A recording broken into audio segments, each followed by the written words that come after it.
ప్రభువు రక్షకుడైన యేసుక్రీస్తు నామమున ప్రియ విశ్వాసులందరికీ నా యొక్క వందనాలు శుభాలు తెలియజేస్తున్నాను. మరొక మాదిరి రీతిగా దేవుని వాక్యాన్ని పంచుకోవడానికి దేవుడు చూపుతున్న కృపను బట్టి వందనాలు. ముఖ్యంగా ఈ యొక్క ఆదివారపు ఆరాధన సందర్భంగా దేవుని వాక్యాన్ని పంచుకోబోతున్నాను. ప్రార్థన చేసుకుని దేవుని వాక్యాన్ని ధ్యానం చేయడం.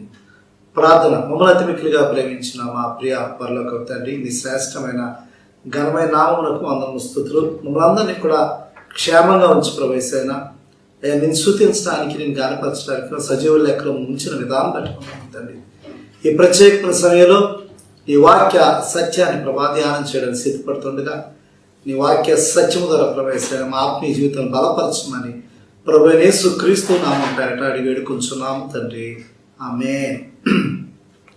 మరొకసారి ప్రియ విశ్వాసులందరికీ నా యొక్క వందనాలు శుభాలు తెలియజేస్తున్నాను. నేటి వాక్య ధ్యానము కొరకు ఆదికాండము 15వ అధ్యాయము 1 నుంచి 6వ వచన భాగాన్ని ధ్యానం చేయబోతున్నాం.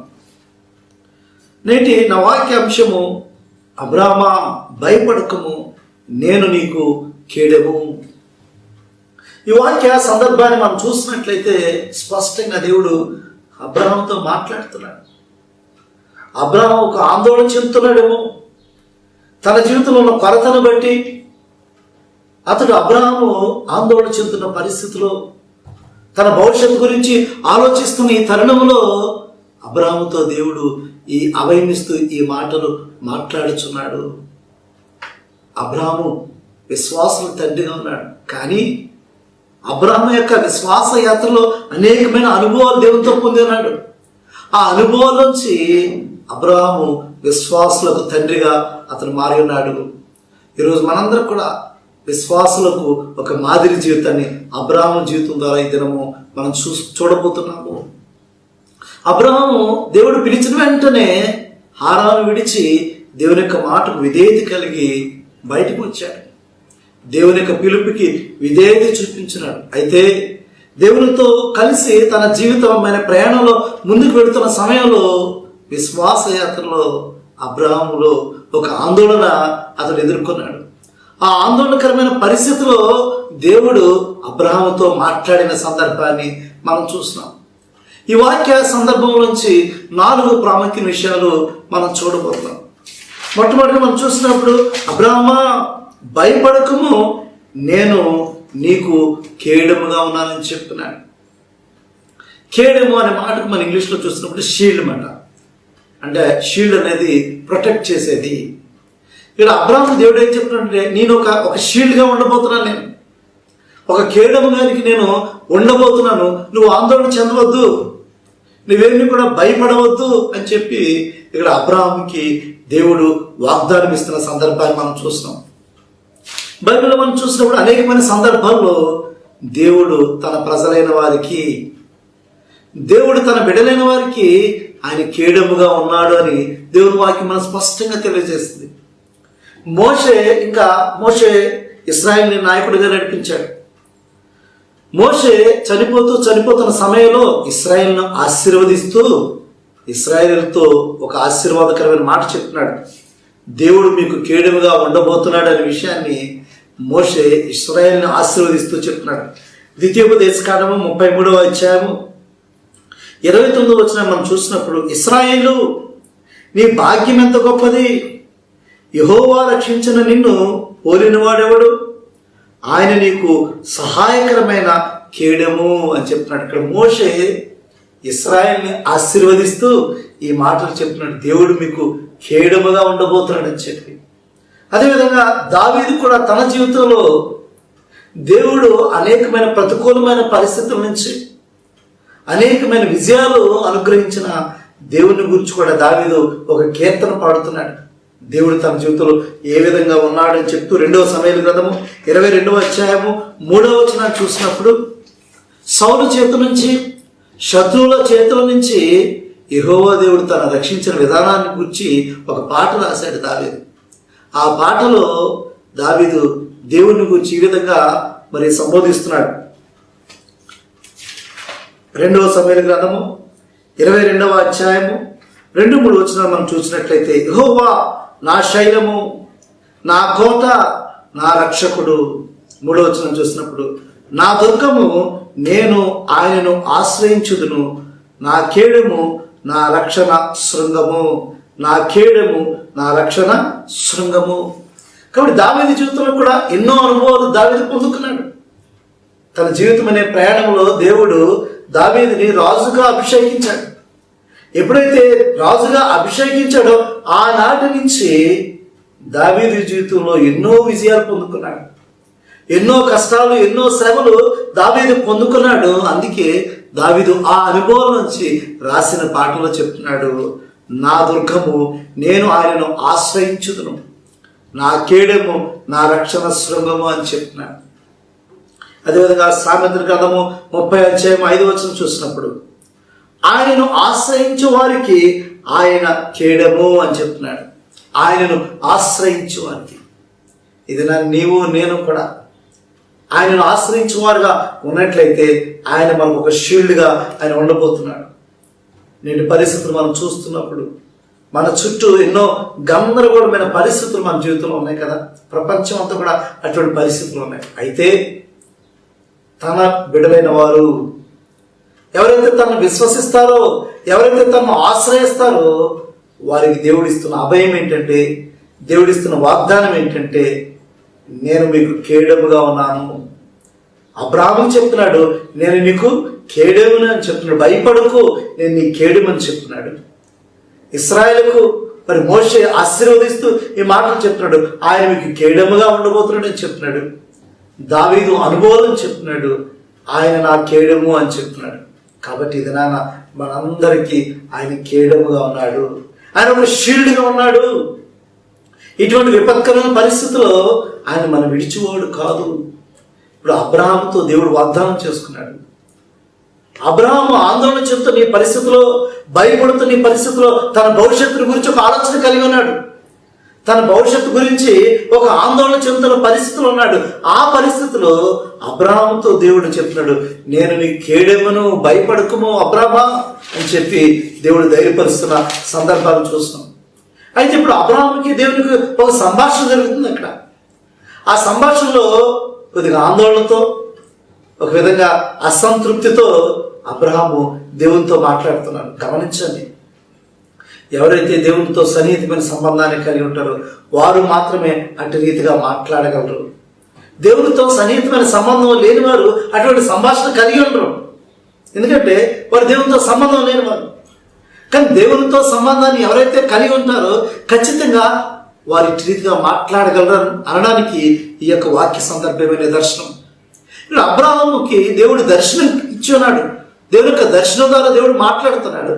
ఆ దర్శనంలో అబ్రహాము దేవునితో మాట్లాడుతున్నాడు. వారిద్దరికి జరుగుతున్న ఈ సంభాషణే ఈ వాక్య సందర్భము. ఇప్పుడు అబ్రహాము దేవునితో తన బాధను, దేవునితో తన యొక్క అసంతృప్తిని ఇక్కడ వ్యక్తం చేస్తూ ఇక్కడ అబ్రహాము మాట్లాడుతున్న సందర్భాన్ని మనం చూస్తున్నాం. ఆదికాండము 15:2 చూసినప్పుడు, అందుకు అబ్రహాము, ప్రభు అయిన యెహోవా నాకేమి ఇచ్చిన నేమి. మరలా చూద్దాం. అందుకు అబ్రహాము, ప్రభు అయిన యెహోవా నాకేమి ఇచ్చిన నేమి, నేను సంతానము లేనివాడినై పోవచ్చున్నానే, దమస్కు ఎలియాజరే నా ఇంట ఆస్తి కర్తవ్యును కదా అని మాట చెప్తాను. ఇక్కడ తన యొక్క అసంతృప్తిని, తనలో ఉన్న వేదన ఏదైతే ఉందో, తనలో ఉన్న ఆందోళన ఏదైతే ఉందో, తన భవిష్యత్తు గురించి ఆలోచన ఇక్కడ దేవునితో మాట్లాడుతున్నారు. దేవునితో మాట్లాడుతూ, నువ్వు నాకు ఇచ్చినదేంటి, నువ్వు నాకు ఇక్కడ యెహోవా నాకేమి ఇచ్చినదేమి అని చెప్తూ, నా యొక్క దాసులలో ఉన్న మరి ఎలియాజరే నా ఆస్తి కర్తయ్యగును, నా లీగల్ హెయిర్ అవుతాడు ఇంకా, ఎందుకంటే నాకు పిల్లలు లేరు కదా అని చెప్పి దేవుని దగ్గర మరలా ఈ ప్రశ్న వేస్తున్నాడు. అంటే ఒక విధంగా చెప్పాలంటే అసంతృప్తి కలిగి, ఒక విధంగా ఆందోళన కలిగి, తన భవిష్యత్తు గురించి ఆలోచన కలిగి ఈ యొక్క ఆలోచన అతను చేసుకుని. ఎందుకంటే అబ్రహాము కూడా మనలాంటి మానవుడే కాబట్టి అబ్రహాము ఆ విధంగా ఇక్కడ స్పందిస్తున్న తీరుని మనం చూస్తున్నాం. చాలా సందర్భాల్లో మనం కూడా మన యొక్క విశ్వాస యాత్రలో కొన్ని పరిస్థితులు మన జీవితంలో ఎదుర్కొంటున్నప్పుడు, ఒక విధంగా చెప్పాలంటే మన జీవితంలో కొన్ని కార్యాలు ఆలస్యం అవుతున్నప్పుడు మనం కూడా ఇలాగే ఆలోచిస్తాం కదా. అబ్రాహాము దేవుడు వాగ్దానం చేశాడు, అబ్రాహాము దేవుడు వాగ్దానం చేశాడు. ఆ వాగ్దానం దేవుడు నెరవేర్చే దేవుడు, నమ్మదగిన దేవుడు. అయితే ఈ వాగ్దానాన్ని నెరవేర్చే ఈ తరుణంలో అబ్రాహాము కలిగిన ఆందోళన, అబ్రాహాము భవిష్యత్తు గురించి కలిగిన ఒక ఆందోళనలో ఈ మాట ఇక్కడ మాట్లాడుతున్నాడు. ఏంటంటే నాకేమి ఇచ్చిననేమి అనే మాట ఇక్కడ అబ్రాహాము దేవునితో మాట్లాడుతూ దేవుని ప్రశ్నించిన ఈ సందర్భాన్ని మనం చూసాం. అయితే దేవుడు చాలా ఓపికగా సమాధానం ఇచ్చాడు. అబ్రాహాము, ఎందుకు నువ్వు భయపడకు, నేను నీ కేడంగా ఉన్నానని ఇక్కడ సెలవిస్తూ, ఇప్పుడు అబ్రాహాము ఏమన్నాడంటే నా ఇంట్లో నా దాసుడు ఎవరైతుందో ఎలియాజరే నా ఆస్తికి కర్తగా ఉంటాడని చెప్పి. అలాంటి సంస్కృతంలో మరి పిల్లలు లేని వారికి వారి యొక్క గృహంలో ఎవరైతే దాసులు ఉంటారో, నమ్మకస్తులు ఉంటారో వారిని ఆస్తికర్తలుగా చేసుకునే ఒక సాంప్రదాయము ఉన్నది.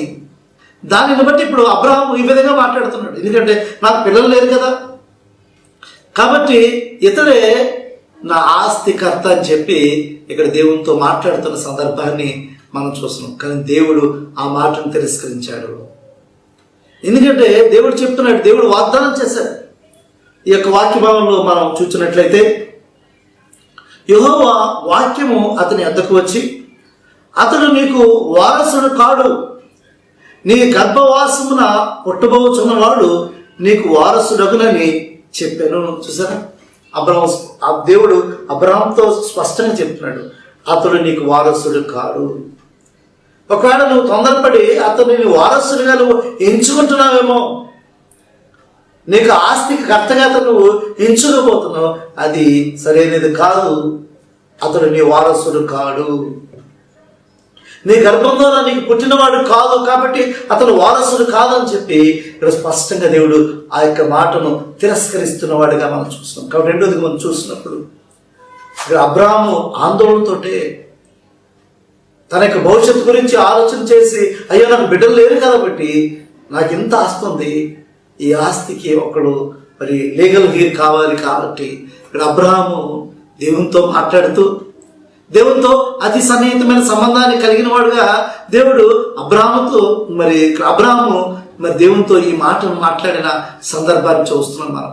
అయితే దేవుడు ఆ యొక్క మాటను తిరస్కరించాడు. లేదు, అతడు నీకు వారసుడు కాదు అని దేవుడు అబ్రాహాముతో మాట్లాడిన సందర్భాలు మనం చూస్తున్నాం. ఎప్పుడైతే అబ్రాహాం ఆ విధంగా మాట్లాడాడో దేవుడు అబ్రాహాంని బయటికి తీసుకొచ్చాడు, వెలుపలకు రా అని చెప్పాడు. మూడవ భాగాన్ని మనం చూసినప్పుడు అబ్రాహాంకి ఆకాశ నక్షత్రం చూపించాడు, ఆకాశం వైపు చూపించాడు. దేవుని వాక్యం మనం చూసినట్లయితే ఆదికాండం 13వ అధ్యాయము 6వ వచనం చూసినప్పుడు, 5వ వచనం చూసినప్పుడు, మరియు ఆయన వెలుపలికి అతను తీసుకుని వచ్చి, నువ్వు ఆకాశం వైపు తేర చూచి నక్షత్రంలో లెక్కించుటకు నీ చేతనైతే లెక్కించుమని చెప్పి నీ సంతానము అలాగవునని చెప్పాను. ఇప్పుడు దేవుడు స్పష్టంగా మరొకసారి తన వాగ్దానాన్ని జ్ఞాపకం చేస్తున్నాడు. అబ్రామా, నువ్వు ఎందుకు భయపడుతున్నావు? నీ సంతానాన్ని నేను ఇటు రీతిగా నేను ఆశీర్వదిస్తాను, నీకు అంతకుముందే నీకు తెలియచేశాను. ఆకాశం వైపు చూడు, నక్షత్రం లెక్కించడానికి నీ చేతనైతే లెక్కించు, నీ సంతానము అలాగా అవునని ఇక్కడ దేవుడు మరొకసారి దేవుని యొక్క వాగ్దానాన్ని జ్ఞాపకం చేస్తున్నాడు. దేవుడు అంతకుముందే ఆ వాగ్దానాన్ని అబ్రాహాము తెలియజేశాడు. దేవుని వాక్యాన్ని మనం చూసినప్పుడు ఆదికాండము 13వ అధ్యాయము 16వ వచనాన్ని ఒకసారి మనం చూస్తున్నట్లయితే దేవుడు అబ్రాహాముతో చేసిన వాగ్దానాన్ని మరలా ఇక్కడ జ్ఞాపకం చేస్తున్నాడు. మరియు నీ సంతానమును భూమి మీద నుండి రేణువుల వలె విస్తరింపచేసేదను. ఎట్లనగా ఒకడు భూమి మీద నుండి రేణువులను లెక్కింపగలిగిన యెడల నీ సంతానమును కూడా లెక్కింపవచ్చును అని చెప్తున్నాడు. అంటే ఇక్కడ ఒకసారి మరలా ఆ వాగ్దానాన్ని జ్ఞాపకం చేస్తున్నాడు. అంటే 13వ వచనం కూడా నీ సంతానాన్ని నేను అట్టి రీతిగా ఆశీర్వదిస్తాను అని చెప్పి దేవుడు ముందుగానే ఇక్కడ అబ్రాహాము తెలియజేశాడు.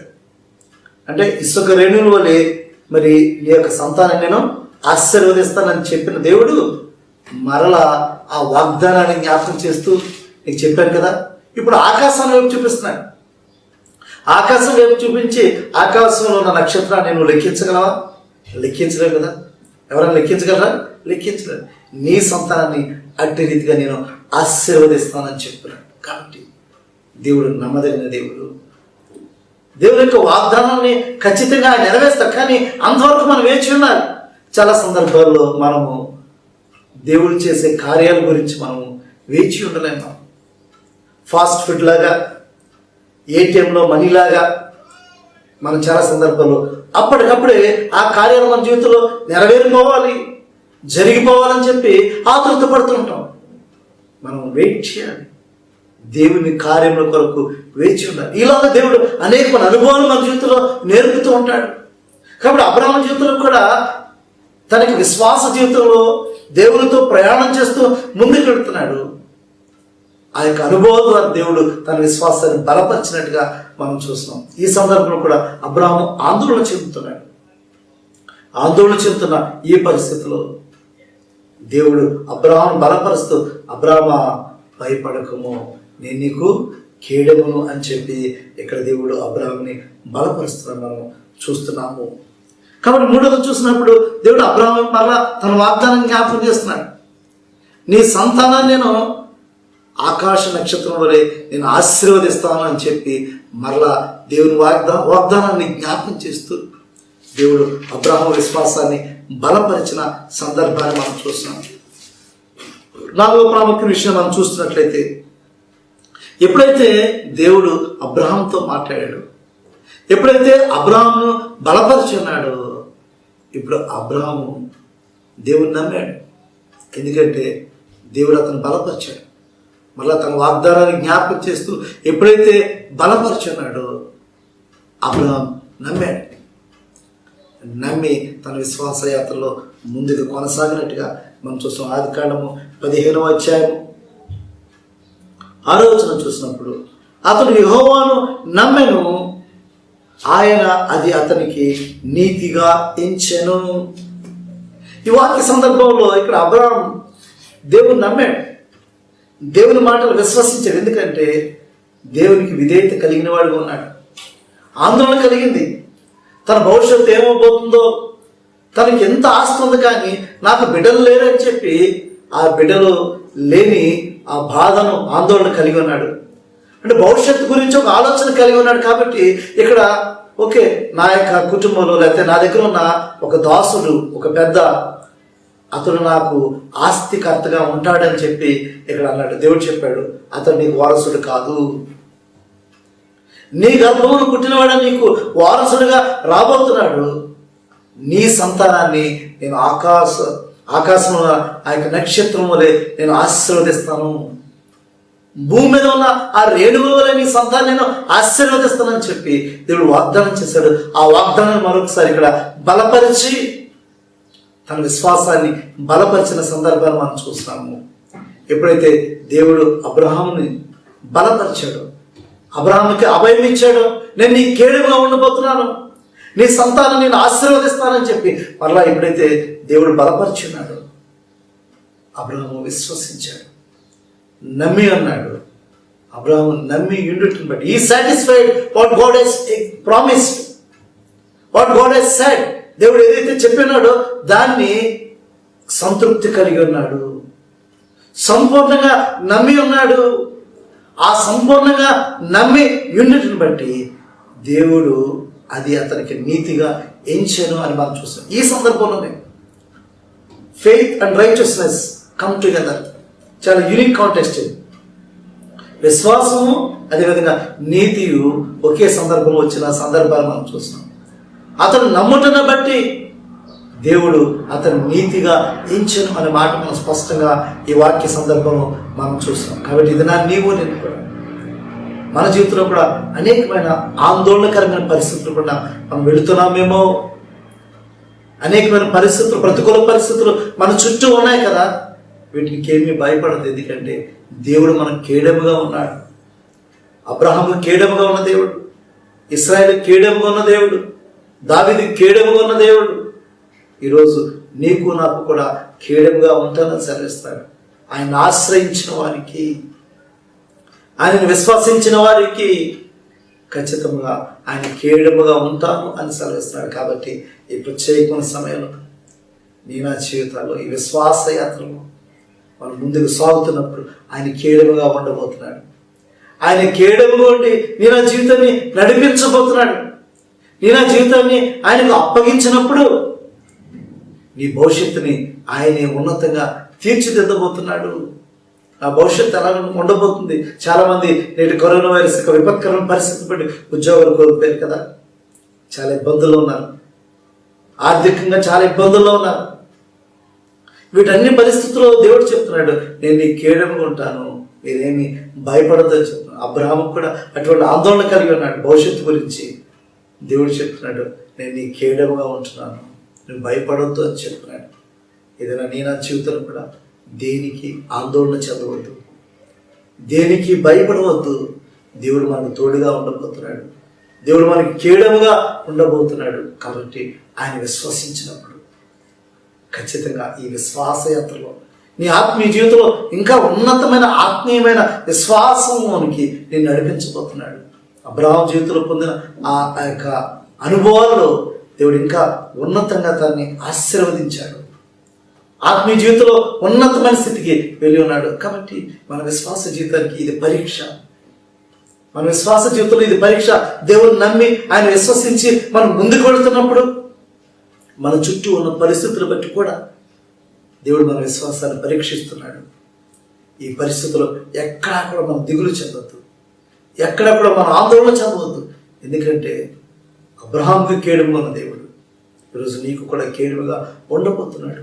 నేను ప్రొటెక్ట్ చేయడానికి ఆయన షీల్డ్గా ఉండి ఆయన నిన్ను నీ జీవితాన్ని నడిపించబోతున్నాడు.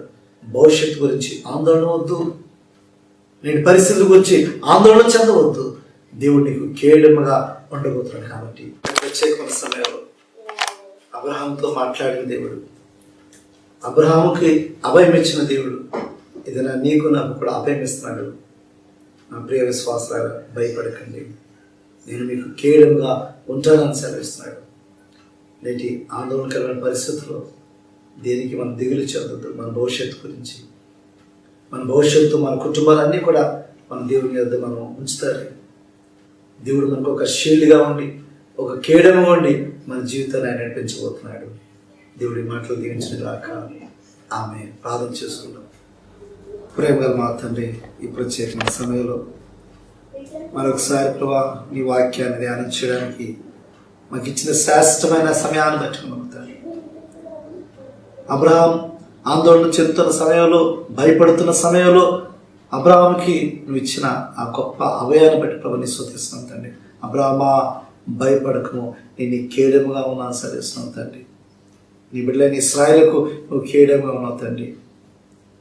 నీ ప్రియమైన బిడ్డ దావీదుకు నువ్వు కేడెముగా ఉన్నావు తండ్రి. ఇది నాన్న మాకు కూడా నువ్వు కేడెముగా ఉన్నావు తండ్రి.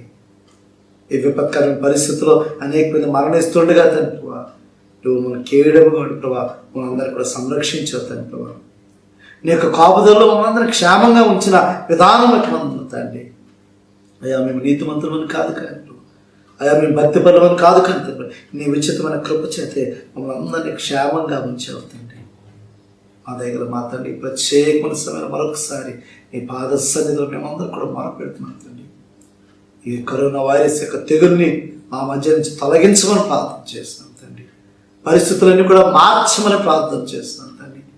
ప్రపంచం అంతట్లో నీ ప్రియ బిడ్డలందరూ బట్టి ప్రత్యేకంగా ప్రార్థన చేస్తున్నాం తండ్రి. వారందరినీ కూడా సంరక్షించమని ప్రార్థన చేస్తున్నాం. త్వరలోనే ఈ పరిస్థితులన్నీ కూడా మార్చి తండ్రి మేమందరం నీ పాద సన్నిధికి వచ్చి నేను స్తుతించే భాగ్యం దయచేయమని ప్రార్థన చేస్తున్నాం తండ్రి.